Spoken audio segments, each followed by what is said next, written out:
मां इन बाबा इलाके तोवारे में तमाम वडो अरसो रूपोश रहियो आहे। ॻोठ ॻोठ में कंबर जे इर्द गिर्द जेके बि ॻोठ आहिनि इन्हनि सभिनी वसंदनी उन्हनि मां रहियो आहे।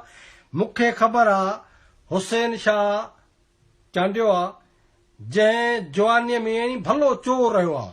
यानी हर ॻोठ में कुरान खां पोइ वॾे हाल वाल जंहिंमहिल शाह थो सॾाए चांडियो आज़ाद जो चोर कीअं एॾो नामी गिरामी हो जो हुसैन शाह जूं चोरी कयल गऊं जेके आहिनि अञा ताईं माल कॾहिं कोन मिलियूं आहिनि।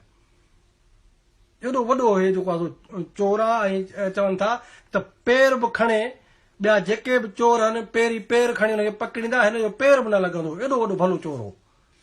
इहो क़ुरान हथ में अथई न इहो खणी तूं तर में घुमी ॿुधा त बाबा हिन शाह साहिब हुसैन शाह जेका आहे न माज़ी कीअं जवानी कीअं हिकिड़ो चोर माण्हू। मां इल्ज़ाम नथो हणां मां तव्हांखे थो चवां जेके हुन दफ़ा था कयो न तव्हां ईमानदारी सां इहो क़ुरान हथ में खण पंहिंजे वञी कंबर जे ॻोठनि में वञी बुज़ुर्गनि खां पुछ त बाबा हिन शाह साहिब जो सॾाए थो चांडियो हुसैन शाह। सुठी ॻाल्हि आहे हाणे चांडिया शाह सॾे सुठी ॻाल्हि आहे पर बाबा हिकिड़ो बहितरीन क़िस्म जो चोर उनखे तव्हां हाणे आलम करे छॾियो आहे जो ॻाल्हाईंदो आहे। मां हिन स्पीचूं ॿुधियूं आहिनि ॻाल्हाइण बि कोन फ़क़ीर खे ॻाल्हाइण बि कोन ईंदो आहे हिन माण्हूअ खे। सो